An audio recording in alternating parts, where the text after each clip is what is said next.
Ghoulash here. You're probably wondering why I'm less intact. Well, it's freezing, and it turns out that my flesh is similar to firewood.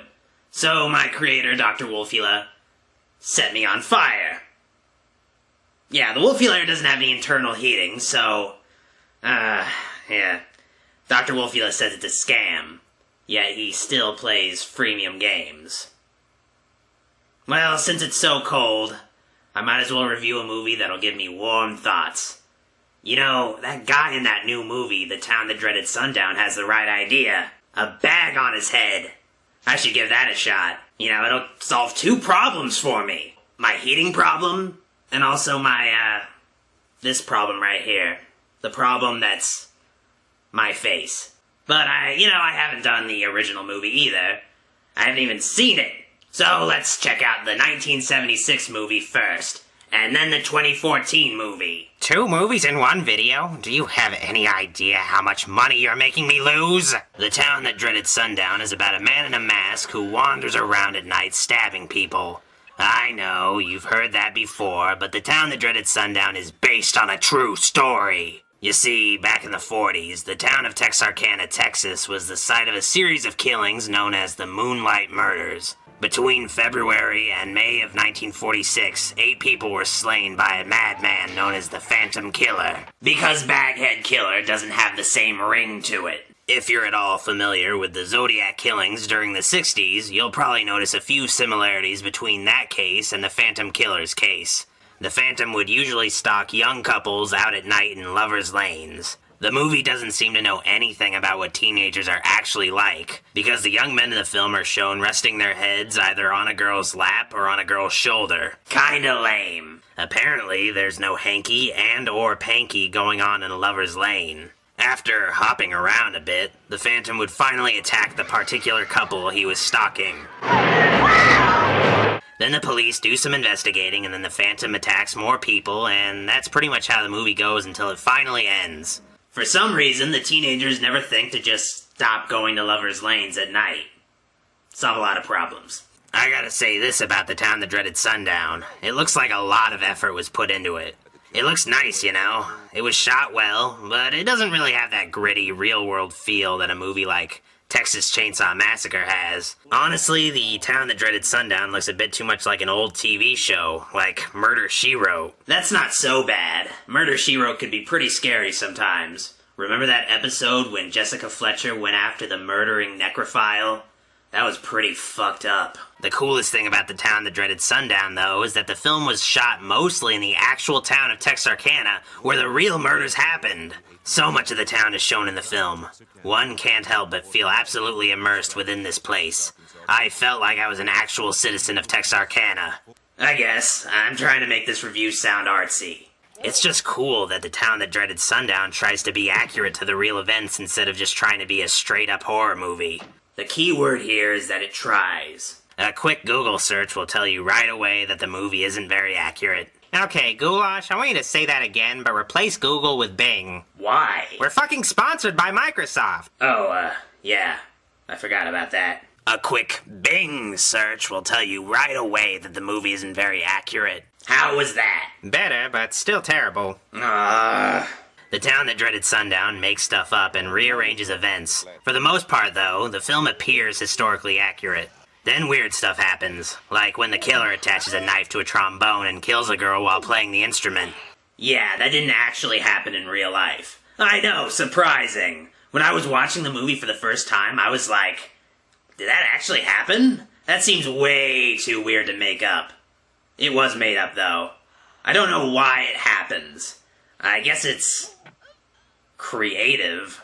I certainly wouldn't mind seeing Jason kill somebody with an instrument. Maybe a slide whistle. You could kill a lot of people with a slide whistle. Trust me, I know. Inaccuracy aside, the film presents itself in a realistic way most of the time. The murders usually are believable, and the scenes involving the police investigations are credible. Then there's the comedy relief. Oh boy, the comedy relief in this movie. Yeah, so The Town That Dreaded Sundown is a true crime movie, but for some reason, somebody decided that it needed comedy. The director of the film, Charles B. Pierce, actually plays a police officer in the movie whose name is Sparkplug, like some kind of Transformers character. Sparkplug is basically the Jar Jar Binks of this movie. The character doesn't add anything to the story. Sparkplug only exists for the sake of comedy, and, much like Jar Jar, he just isn't funny. I'd like to know just why the hell there ain't a sign up down there on that road telling me that the road ends. Spark plug. Shut up.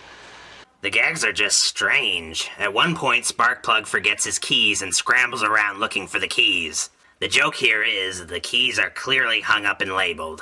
Okay. Then Sparkplug has to dress in drag in order to bait the Phantom. Clearly for attempted comedy purposes, or maybe Charles B. Pierce is into the same stuff that Ed Wood was into. Watch the hand. Gee. What I can't understand is how come that was bigger than this? I'd like to know what difference it makes. You think I'm gonna let the son bitch come in and funnel him before I blow his head off? It's jarring to see gags, and then suddenly there's a serious scene involving murder. It also doesn't help that Charles B. Pierce looks like Carl Pilkington's long-lost uncle. The comedy is the only major flaw of The Town That Dreaded Sundown, but there's a couple of smaller flaws worth mentioning. The acting is fine for the most part, but it's still inconsistent. Ben Johnson plays a police captain that everybody seems to worship, but he's just alright in the movie. We got a cold-blooded killer here. A man who nobody sees. A phantom who, so far, hasn't made any mistakes. Andrew Pine plays a deputy in the film and is sort of the main character. He wasn't very interesting. His character doesn't have an arc or even a special moment. He's killed 5 people and he damn near killed 3 more, and we're no closer to catching him than we were 4 months ago. The only truly noteworthy performance in the film is Don Wells playing one of the victims. If you've ever wanted to see Mary Ann from Gilligan's Island get shot in the face, this movie has you covered. You fucking weirdo. At its worst, the acting is just all over the place. One of the victims fluctuates from sounding genuinely like she's terrified, and then all of a sudden, she'll sound like she just doesn't give a fuck that she's being murdered. Oh my God, no! Oh my God, no, please, please don't hurt me. Oh no, please don't hurt me. No, please. No, no, please. No, please, no. It'll go back and forth like that, and it becomes a bit comical, especially when a trombone is involved in the murder. My other small gripe with The Town That Dreaded Sundown is that there isn't much of a story. It's just a series of murders and eventually the movie ends. The film doesn't have a strong central character that has an arc through the course of the narrative like, say, the main character of David Fincher's Zodiac. The Town That Dreaded Sundown just doesn't have an angle to its story. The film only shows what happened and has narration occasionally to explain shit. The third on-scheduled strike of the Phantom Killer brought nationally known newspaper, magazine, and radio reporters to Texarkana. This would be fine if the movie was extremely accurate, but it's not. So it needed a stronger script because the conclusion was sudden and unsatisfying. That's what she said. Who's she? I don't know. Anyway, The Town That Dreaded Sundown is pretty inconsistent, features some very strange creative decisions, and it sort of makes stuff up, but I still recommend it. It's not a very good movie, but the case that the story is based on was interesting enough to keep things moving, and a lot of the murder scenes are pretty scary and realistic. In other words, The Town That Dreaded Sundown is interesting enough to where I wasn't bored watching it. It's worth checking out if you get the chance. Alright, let's move on to the remake, but first, a message from our sponsor, Pepto-Bismol. Nausea, heartburn, indigestion, upset stomach, diarrhea. Pepto-Bismol! The sponsors are gonna love that. Are we alienating our viewers? Shut the fuck up! Okay, so, after viewing the original, I kind of wonder why a new take on The Town That Dreaded Sundown was even made. The original is alright, but I can't quite call it a classic like Texas Chainsaw Massacre. The Town That Dreaded Sundown is also obscure, not well known enough for a new movie to be commercially viable. Well, whatever the reason, a new The Town That Dreaded Sundown was released in 2014. Surprisingly, the movie was distributed by Orion Pictures. I thought Orion was dead, but they've apparently been brought back to release low-budget movies. It's weird that they don't even have a new logo. Anyway, the new Town That Dreaded Sundown isn't a remake, or a reboot, or a reimagining. It's not even a sequel. It's a meta-sequel. Now, what does that mean exactly? The movie features narration explaining that the murders happened, and then there was that movie made in the 70s. The story of this particular movie takes place during the present day, but this movie is fictional, unlike the original movie, which was based on a true story. The new film's narration says that it's also a true story, but that's a lie. The following happened in Texarkana last year. Bullshit. The actual story of this movie is a little easier to explain.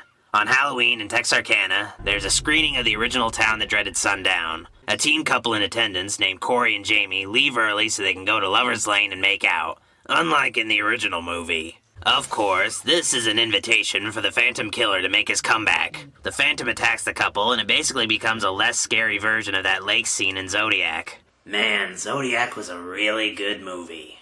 Anyway, the Phantom kills Corey and allows Jamie to live so she can keep his legend alive. Yeah, the Phantom is pissed because nobody remembers him anymore. Make them remember. It's like Freddy versus Jason. Jamie doesn't tell what happened that night, and it causes the Phantom to go on a bit of a spree, killing-wise. Now it's up to Jamie and her newfound boyfriend Nick to solve the mystery of the Phantom Killer. Is this a copycat Phantom Killer? Or is it somehow the same Phantom Killer that terrorized Texarkana all those years ago, returning like a ghost? Sounds like one spooky Scooby-Doo episode. Okay, it's pretty clear that the new town, the Dreaded Sundown, is a complete departure from the original. The story is not only entirely fictional, it also ditches the realistic approach of its predecessor in favor of a more slasher movie style, which is odd and slightly in poor taste. The filmmakers take a real serial killer and turn him into a slasher movie villain. It's like those direct-to-video horror movies that try to turn famous killers into the next Jason fucking Voorhees. The real victims of the Phantom Killer probably would not appreciate their murderer becoming more famous as a horror icon, but they're dead, so who cares? The story of the town, the Dreaded Sundown, is mostly standard slasher movie fare, but there's enough twists and turns in the story to keep things interesting. It's a slasher movie, but the Phantom also uses a gun like he did in the original, which changes things up from the usual slasher movie dynamic. You can run from a knife, but let's see you run from bullets. I've tried. I still cough blood most mornings. Of course, another convention of slasher movies that is embraced wholeheartedly by the town that Dreaded Sundown is gratuitous sex scenes. We get a sex scene between characters we know nothing about for starters. We're just introduced to these two and then suddenly they get shown fucking. Imagine just meeting two people, and then suddenly being invited to watch them have sex. It's like that. The movie does it one more time, but with oral sex. If you've ever wanted to see what Gary Cole looks like when he's getting a blowjob, this movie has you covered. You fucking weirdo. The movie also almost has a gay sex scene. In a twist on slasher film conventions, two band geeks go out to a secluded spot and discuss giving each other favors of a sexual nature. It's far more awkward than anything you can possibly imagine. You know, go down there and suck it. Suck it? I don't know, maybe a little. What is it, hard? Yeah. Isn't yours? Aren't the things that gay people do just hilarious? There's a ton of references to the original movie and the new film to the point where certain things might be confusing to anyone who isn't familiar with the first. Guess what? The trombone murder returns. It's just as nonsensical here as it was in the original. Of course, clips from the 1976 film are shown throughout the new movie in an attempt to explain things a bit. It's a clunky narrative device, but hey, it gets the job done. There aren't just references to the original movie. The whole plot of the new film kind of mirrors the plot of the original film. The stories may be different, but most of the murders in the new movie echo the murders that happened in the first. In fact, this is even referenced by the police when they try to figure out what the Phantom's next course of action will be. After our friend kills those kids with the trombone, who does he go after next? In the movie, after a trombone killing, there's a double homicide at the farmhouse. Every damn house out here is a farmhouse.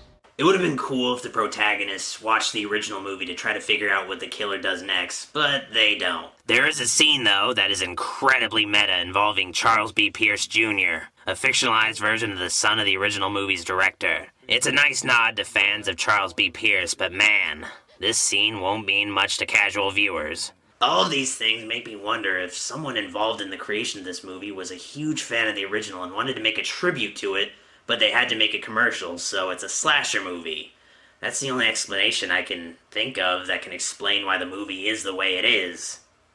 Visually, the film is fine, but nothing special. There's some interesting choices made with how shots are edited, but mostly it looks like a Platinum Dunes horror movie. There is one particularly intriguing / confusing creative decision. Even though the movie takes place in 2013, the town at Dreaded Sundown has this weird 70s vibe to it. The characters don't really dress the way people generally dress today, but maybe Texarkana is just behind in fashion. Oh yeah, the new movie is also actually shot in Texarkana. Well, a little bit of it is shot in Texarkana, but hey, at least they went back and filmed there. It's nice to see how little Texarkana has changed in appearance since the original movie. The characters of the town that Dreaded Sundown aren't memorable or even distinctive. Jamie, the protagonist, is just alright, but also sort of boring. Addison Timlin plays Jamie as a teenager seemingly devoid of emotion. Even when Jamie is supposed to be upset, she just seems slightly uncomfortable. You okay? Yeah, I am. Oh, and give you this. It's the greatest hits the Gazette published back when it was happening. And then they did a retrospective. It's usually $12 for Xeroxing, but you can, don't worry about it, just go ahead. Thanks. Jamie is actively doing things, so she has that going for her at the very least. The film has supporting characters like Jamie's second boyfriend or Jamie's grandma that are present, but don't do enough to enhance Jamie as a character or raise the stakes for her. They just come off as expendable, like Jamie didn't care that much about them. Victims in the movie are generally underdeveloped. With Friday the 13th movies, you usually got to know the characters a little bit before they got offed. Not exactly the case in the town that Dreaded Sundown. Take the gay teen couple, for example. The only thing known about these characters is that they're gay and that they're into music. The police may not be the main characters in this movie, but there's still some cop characters involved in the story. There's the cop played by Josh from Blair Witch, and there's the cop played by Gary Cole. That's all that those characters have going for them. I don't know why Gary Cole is playing some random minor cop character in a horror movie, but hey, it's always nice to see Gary Cole in any movie. Another one of the cop characters is puzzling to me. He calls himself Lone Wolf and he's in charge of the investigation. He mentions at one point that he hasn't seen the original movie. I've never had the pleasure of seeing it. Then they have a scene where he sits down and watches it. I thought that him finally watching the movie would pay off in some way. Like he finds a clue in the film or something, but no. It was pointless. He pretty much never shows up again. So much for that, I guess. The original film also had the problem of mostly boring characters. With the original, I can only remember the lady that gets shot in the face, and of course, there was Sparkplug. Oh god, Sparkplug. The 2014 Town That Dreaded Sundown is in the middle. It's not good, but it's not flat out bad. It's an okay horror movie that isn't boring. The story has potential, but it feels like Scream, without the sense of humor or interesting characters. So, which Town That Dreaded Sundown is better? The original or the new? It's hard to say, honestly. The original is fine, but not a classic. Both movies have their flaws and their merits. Technically, I suppose the original is better because it's an early slasher movie based on true events that mostly treats its subject matter seriously. It was Zodiac before Zodiac. Though, maybe you just want a straightforward slasher movie that ditches realism for more of a 1980s mentality. You might just like the new one more. It's pretty even between both of them. Okay, I think I'm gonna set myself on fire to warm up. Not so fast, Ghoulash. You're forgetting something. Oh yeah. Ghoulash is brought to you by General Electric light bulbs. The light bulb that won't blow up in your hand and kill you. So how was that? Not good. God!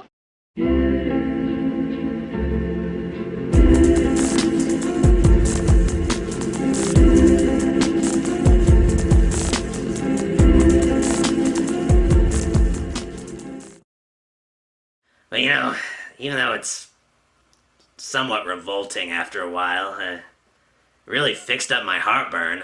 I don't think I'll have heartburn again. But, I have been coughing up blood more than usual. And my urine is pink now, so I got that going for me. I got a lot of problems.